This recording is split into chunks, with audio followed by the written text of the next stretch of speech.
दोस्तों स्वागत है फिर से आप सभी का अपने इस प्यारे से यूट्यूब चैनल पे। आज हम हल करेंगे कक्षा 10 गणित प्रश्नावली 4.2 और हमारे पास प्रश्न संख्या 1 है।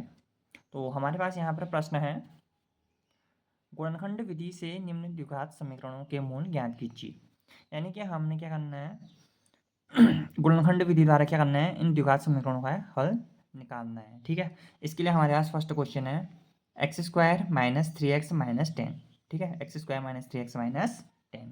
तो हमें पता होना चाहिए कि द्विघात समीकरण किसे कहते हैं। सबसे पहले तो द्विघात समीकरण ऐसे समीकरण होते हैं जिसकी अधिकतम घात कितनी होती है, 2 होती है। ठीक है, तो यहाँ पर अधिकतम घात कितनी है, 2 है। तो हम इसको क्या लिखते हैं, द्विघात समीकरण। तो हम इसके कुछ स्टेप या तो हम पहले यहाँ पर लिख देते हैं कि दिया गया द्विघात समीकरण, दिया गया द्विघात समीकरण। तो हमारे पास दिया गया द्विघात समीकरण क्या है, x square minus 3x minus 10 बराबर 0। ठीक है, तो हम इसका कुछ पोर्शन जो है, इसका कुछ भाग जो है रफ में का सॉल्व करेंगे। तो हम पहले क्वेश्चन को रफ में लिख लेते हैं।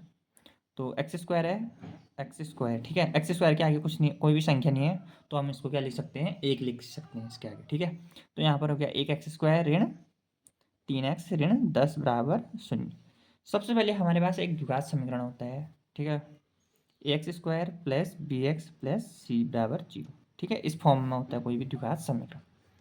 अब हम जब जो हमारा क्वेश्चन दे रखा है, ठीक है, ये ऊपर वाला हमारा क्या दे रखा है, क्वेश्चन दे रखा है, और नीचे वाला हमारे पास क्या होता है, द्विघात समीकरण होते हैं। हम इनकी क्या करते हैं, तुलना करते हैं। जैसे यहाँ पर एक्स स्क्वायर यहाँ भी है, यहाँ भी एक्स स्क्वायर। इस एक्स स्क्वायर के आगे यहाँ पर 1 है, तो इस एक्स स्क्वायर के आगे यहाँ पर क्या है, ए है। तो हम यहाँ पर ले सकते हैं ए बराबर 1। इसी प्रकार से बी, एक्स के आगे बी है, यहाँ एक्स के आगे कितना है, 3, तो बी बराबर 3। सी, और यहाँ पर कितना आ गया, 10, तो सी बराबर 10। हम सबसे पहले क्या करते हैं, ए गुणा सी करते हैं, यानी कि ए बराबर 1 और सी बराबर 10। तो 1 गुणा 10 बराबर 10। और हम यहाँ पर क्या करते हैं, बी। ठीक है, अलग सा लिखते हैं। पहले हम क्या करेंगे वो हमने देखना है। ए गुणा सी बराबर कितना आ गया हमारे पास, 10। इस 10 का हम क्या निकालेंगे, अभाज्य गुणनखंड। ठीक है, गुणनखंड निकालेंगे। तो यहाँ पर 10, 10 का 10 संख्या जो होती है कौन सी संख्या से विभाज्य होती है, 2 से। तो हमारे पास भागफल कितना आता है, 5। जब मैं 5 को किससे भागा कर सकता हूँ, 5 से, तो ये आ गया हमारे पास 1। ठीक है, तो यानी कि b बराबर 3 था। तो हम यहाँ पर इन दोनों संख्याओं की हेल्प से हमने क्या करना है, 3 निकालना है। अब हम कैसे निकाल सकते हैं, जैसे हम 2 गुणा 5 करेंगे तो हमारे पास कितना आएगा, 7 आएगा। अब हम करेंगे 5 ऋण 2, तो 5 ऋण 2 बराबर हमारे पास कितना आएगा, 3। यानी कि हम इस 3 की जगह लिखेंगे आप 5 ऋण 2। ठीक है, ये यहाँ पर इतना बड़ा मेथड है, यह हमारा पूरा कार्य कहाँ पर होगा, रफ में होगा। ठीक है, तो b बराबर 3 था, तो 3 की जगह हमने क्या लिखा, 5 ऋण 2। ठीक है, अब हम इसको क्वेश्चन में लिखेंगे ऐसी।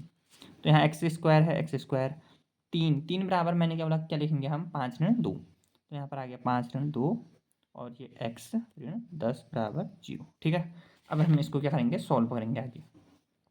एक्स स्क्वायर माइनस ये 5 गुणा एक्स 5x, ऋण गुणा ऋण कितना होता है, धन, तो ऋण ऋण धन हो गया, और यह आ गया 2x, यह हो गया ऋण 10 बराबर 0। ठीक है, अब हम यहाँ से क्या लेंगे, कॉमन लेंगे।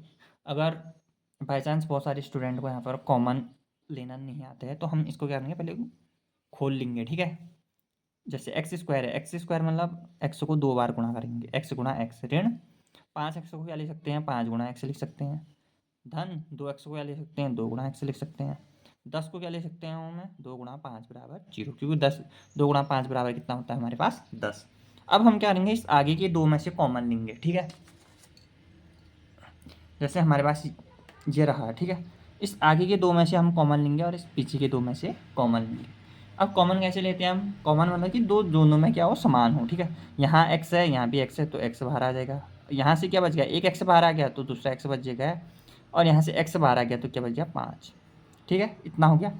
इसी प्रकार से यहाँ से भी हम क्या करेंगे, कोई संख्या समान लेते हैं। यहाँ पर क्या आ गया, 2 गुणा एक्स, और यहाँ पर क्या है, ऋण 2 गुणा 5। तो यहाँ भी 2 है, यहाँ भी 2 है, तो 2 हमारा कॉमन आ गया। यहाँ से 2 कॉमन आ गया, यहाँ क्या बच गया, x, और पीछे वाले में 2 बाहर आ गया, तो यहाँ क्या बच गया, ऋण 5 बराबर 0। अब देखना है यहाँ पर क्या है, x माइनस 5 यहाँ भी है, और x माइनस 5 यहाँ भी है। तो x माइनस 5 हम यहाँ पर लिख देते हैं, और जो बच गया हमारे यहाँ से x बच गया, और यहाँ से धन 2 बच गया, तो इसको अलग लिख लेते हैं, बराबर कितना आ गया 0।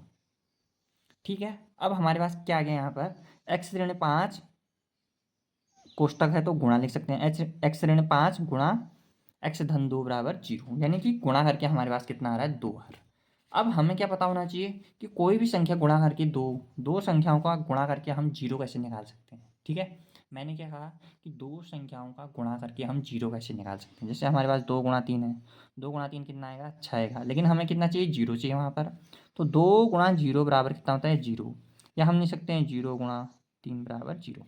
यानी कि दो संख्याओं का 0 हमारे पास कब आएगा, जब दोनों संख्याओं में से कोई एक संख्या क्या हो 0 हो। ठीक है, कहने का अर्थ है यहाँ पर था, यहाँ पर दो संख्याएं हैं, ये 0 कब आएंगे, या तो ये 0 होगा या तो ये 0 होगा।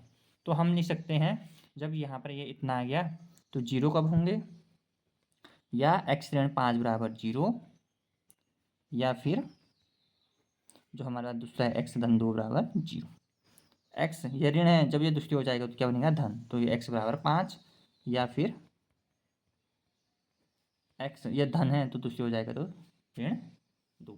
तो अब हम लिख सकते हैं, अतः जो हमारा द्विघात समीकरण है, ठीक है, अतः द्विघात समीकरण के मूल, तो द्विघात समीकरण के मूल हमारे पास क्या आ गया, एक तो 5 है और दूसरा क्या है ऋण 2 है। ठीक है, 5 कॉमा ऋण 2, तो द्विघात समीकरण के मूल, या तो आप यहाँ पर या लिख सकते हो। ठीक है, क्योंकि आप क्या कर सकते हो यहाँ पर या भी लिख सकते हो। तो हमारे पास द्विघात समीकरण के मूल क्या आ गया 5 ऋण 2। ठीक है ना दोस्तों। तो दोस्तों ये सवाल जो है काफ़ी इम्पोर्टेंट है आपके पॉइंट ऑफ एग्जामिनेशन के व्यू से, और क्या कहते हैं कि भविष्य में आपकी जो भी परीक्षाएं होंगी तो उनकी दृष्टि के अंतर्गत भी ये क्वेश्चन जो है काफ़ी इम्पोर्टेंट है। तो आशा करता हूँ कि आपको इस प्रश्न का हल जो है समझ में आ गया होगा। तो तब तक के लिए धन्यवाद दोस्तों।